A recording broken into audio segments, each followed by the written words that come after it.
Di video kali ini lagi dan lagi ya kan, TKW baru datang 9 hari udah kabur.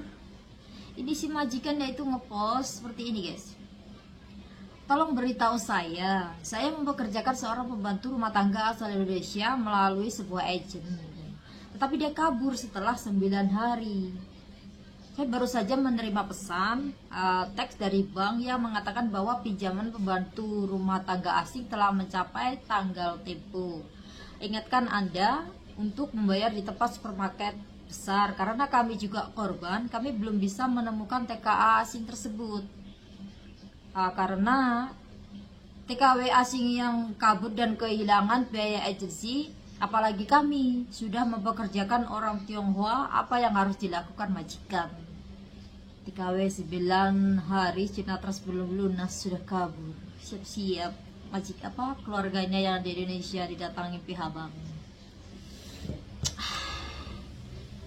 Ini nggak disebutkan ya, dia nggak disebutkan entah itu dia non atau udah pernah datang ke sini atau X ya, nggak disebutkan. Terus itu tuh maksudnya kalian itu datang ke sini buat apa gitu loh, kasihan lah orang tua kalian yang ada di Indonesia ya kan. Itu 9 hari, kalaupun kalian itu nggak cocok kan bisa telepon agensi minta pindah atau bagaimana ya kan. Ayolah mbak, jangan bikin malu-maluin kita yang di sini lah mbak. Ngapain lah, baru 9 hari loh kalian itu baru datang ke sini. Cina Trust saja belum lunas ya kan, belum kebayar, belum lagi itu masih baru aja 9 hari guys, 9 hari 1 minggu. Astagfirullahaladzim. Mungkin dia itu udah merencanakan dari awal-awal masuk ke PT, mungkin di sini mau kabur gitu kan ya, biar gak kena potongan Cina Trust dan langsung mendapatkan kerja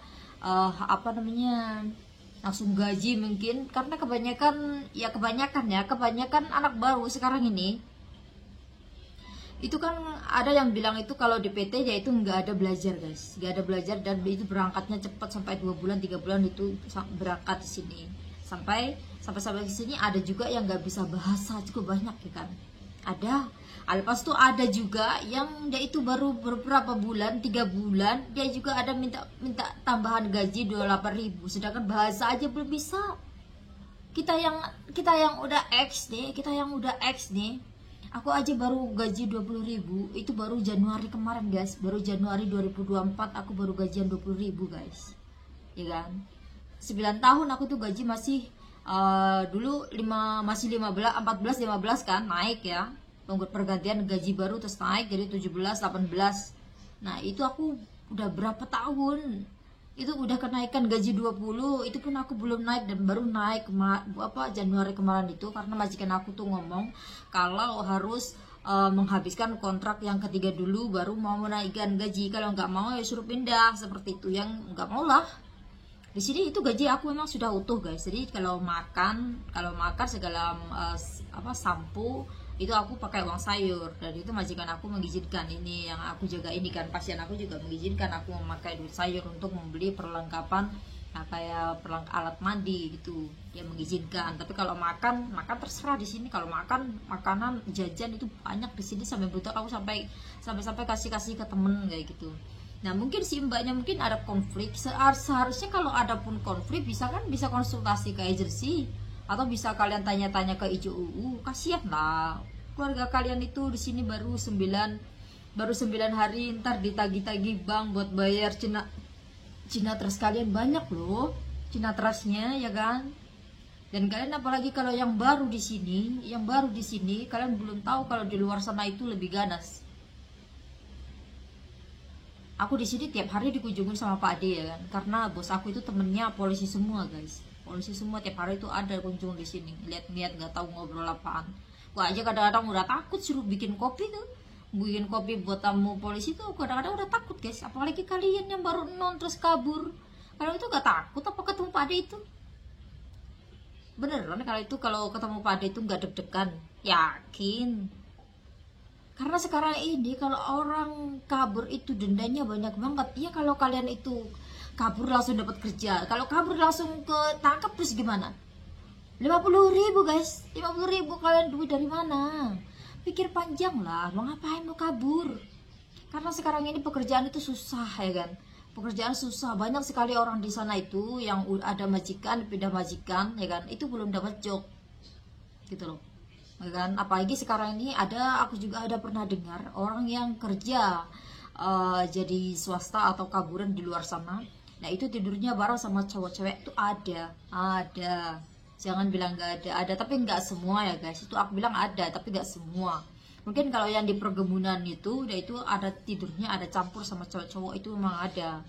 Nah kalian mau seperti itu? Ya kalau mau sih is okay. Kalau di agensi aku itu, kalau si anaknya kabur itu gak bakalan dicari. Dia aku nggak nyari guys. Itu majikan apa agensi aku, kalau ada salah satu TKW-nya yang kabur dia nggak bakalan nyari. Dia prinsipnya kayak apa, ya udahlah nggak apa-apa, ntar di sana ya yang penting dia baik-baik aja, di seperti itu. karena pembantu yang sebelumnya ini beda majikan pas dia kabur, nah seperti itu. Nah itu dua-duanya kabur guys dari agensi aku. Nah lepas itu dia bilang ya udah nggak apa-apa, yang penting dia di sana baik-baik aja, gak usah dilaporin, biarkan aja seperti itu. Tapi kan beda-beda agensi, ada beda-beda majikan. Kalau majikan kalian itu baik ya, kalau majikan itu baik, dia maksudnya nggak memendam kayak dendam gitu ya kan. Itu ada yang majikan itu yang dia itu saking jengkelnya, lagi sibuk-sibuknya malah pasiennya ditinggal kabur. Ada yang dendam itu sampai sampai dia itu apa, fitnah, nyolong duit, nyolong emas, nyolong perhiasan. Ada kan? Adalah. Makanya kalian itu kalau mau kabur dipikir-pikirkanlah panjang-panjang. Itu ya kan? Itu ada yang majikan itu yang dia itu saking jengkelnya, lagi sibuk-sibuknya malah pasiennya ditinggal kabur. Ada yang dendam itu sampai sampai dia itu apa, fitnah, nyolong duit, nyolong emas, nyolong perhiasan. Ada kan? Adalah.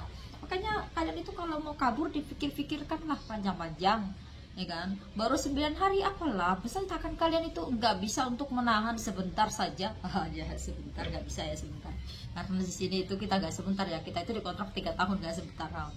Tapi setidaknya kalian itu kalaupun nggak betah kan bisa konsultasi ke agensi juga kan ada penerjemah ya kan. Ya kalian bisa ngomong lah, kenapa kan harusnya bisa ngomong gitu loh. Kalau kalian itu nggak bisa ngomong, setidaknya kalian itu harus download aplikasi Translate, yang tanya ke majikannya kenapa begini. Kalaupun kalian nggak bisa ngomong gitu, kenapa harus kabur gitu loh. Sayang sekali, kabur itu kalian itu nggak akan mendapatkan fasilitas yang pas kalian itu ada pas jadi yang resmi. Cempaka kalian nggak ada, ARC kalian nggak ada ya kan. Baru 9 bulan itu ARC aja belum jadi, KTP apa Cempaka aja nggak ada, paspor juga belum tentu di tangan kalian, nggak ada juga. Itu biasanya paling lama itu 1 bulan 2 bulan ya kan, itu baru dikasihkan semuanya ke TKW-nya, kayak paspor, ARC, Cempaka itu baru dikasihkan, karena masih ada proses-proses lain-lain yang harus dikerjakan. Tapi terus kalau kalian 9 hari mau pulang, kalian apa mau kabur, terus kalian itu nggak ada fasilitas apapun yang didapat, nggak ada. Jadi kalau kalian itu sakit itu kaburan itu bayarnya mahal guys, mahal. Kita kalau yang resmi aja, kalau di klinik gigi itu bayar pertama ya, yang baru masuk, yang baru pertama kali daftar itu biasanya 200, bisa tergantung beda-beda klinik, ada 200, 150. Terus kalau kita udah pernah ke situ biasanya cuma 150 kayak gitu. Tapi kalau kalian sakit gigi itu pertama kali masuk itu bisa 1.500 ya kan. Apalagi kalau di rumah kemarin itu majikan aku itu Cempakanya aja, ini orang Taiwannya aja ya, bapak aku ini orang Taiwan, gara-gara kemarin itu Cempakanya rusak, nggak bisa di scan, itu berapa? 4.000 lebih guys, 4.000 lebih nebusnya. Kalian baru 9 hari ini tiba-tiba sakit ya kan, tiba-tiba sakit. Karena kalau di Indonesia, bukan, kalau di Taiwan itu kita itu nggak dicek tes urin ya, itu tes feses ya, tes tai ya gitu. Nah, itu nggak kelihatan kalian itu sakit apa, apalagi cuma dipegang sini, enggak, itu kayak cincai gitu loh medikalnya. Karena kebanyakan ada dia itu udah ada yang udah lolos itu padahal dia itu masih hamil, tiba-tiba dia baru berapa bulan udah melahirkan, ada karena dia itu nggak dicek tes urin gitu loh, dia tes tai, tes feses kayak gitu. Makanya kalian itu harus dipikir panjang, ya guys, sebelum kalian itu kabur. Karena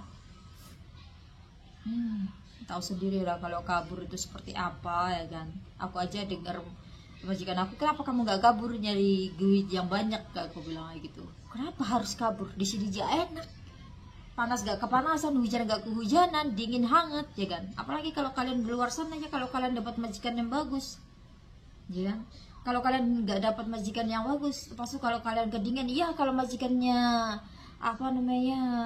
pengertian, kalian bisa dikasih selimut. Kalau nggak kedinginan, kalian di sana nanti seperti itulah. Pikir panjang lah, kenapa harus yang instan mencari uang gaji yang banyak. Di sini aku karena belum tahu masalahnya apa si mbak ini kabur, ya kan. Mungkin dia itu mencari gaji yang gaji yang besar, atau dia itu ada konflik sama majikannya. Tetapi setidaknya jangan kabur, ya guys. Kalau kabur itu pokoknya nggak bagus banget ya, pokoknya untuk kalian ke depannya, ya kan. Apalagi kalau kalian kabur itu bakalan susah sekali kalian di sana, ya kan. Itu sekarang job itu susah banget, jobnya susah guys, karena sekarang ini udah mulai inflasi, ya kan. Apalagi ini udah kemarin semuanya henkue, itu majikan juga kebanyakan yang pelit-pelit, udah kelihatan semua yang aslinya kalau semuanya henkue. Kalian harus paham itu, nggak usah lah egois lah, kasihan juga orang tua kalian, ya kan. Kalau kalian nggak ada orang tua is okay, nggak apa-apa, kalian mau kabur selamanya juga nggak ada yang masalahin. Kasihan keluarga kalian, ntar bakalan ditagih itu sinatras kalian yang belum dibayarkan berapa juta tuh, kan. Ngapain kabur, gaji 30.000, ntar juga pelan-pelan kalian gajinya banyak loh. Kalau kalian itu bisa hemat, bisa irit, mengejar gaji banyak itu bukan masalah berkah gak berkah, ya. Itu lebih untuk waktu jangka lama, kalian itu lebih baik ini aja lah.